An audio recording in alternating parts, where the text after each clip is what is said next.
We are in central Vietnam, just outside of the hidden world of Son Doong.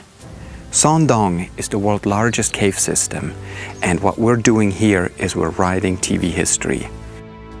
Together with an ABC Good Morning America team and their engineers, we will be live broadcasting out of the hidden world of Son Doong.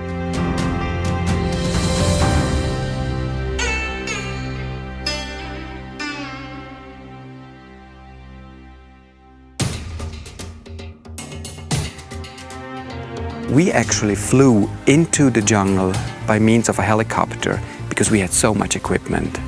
At times, we could see long lines of porters carrying equipment, food, power generators, cables through the thick brush, across rivers and down into the cave.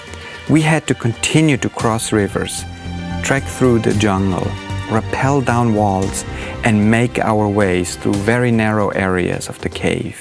All of this in very high humidity with constant mist in the air and very dusty conditions. At times, it was pitch black dark inside the caves. We had to be careful. Every step had to be carefully planned as there were cliffs and very sharp rocks. Then we trekked through the first cave, the Hang An Cave, which became in essence, our home base.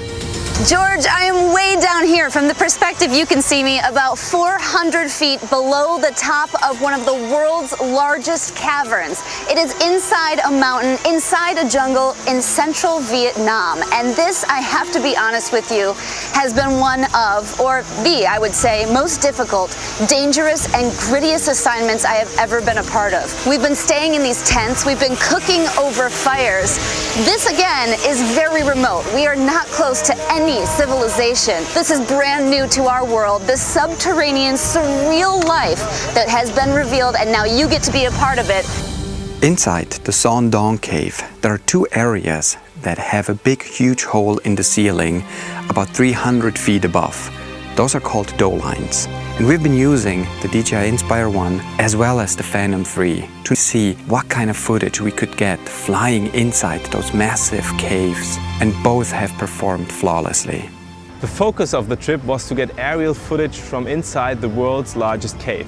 However, flying in a cave introduces a lot of challenges, such as no GPS reception.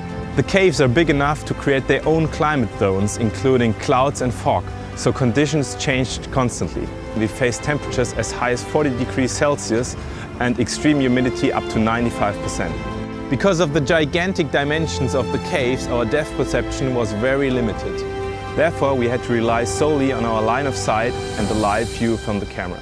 The environment was pretty harsh with the humidity, the water, sand and dust. But the equipment performed flawlessly. Teamwork and working with equipment that provides the capabilities that we needed to do this has been the key in making this a successful event.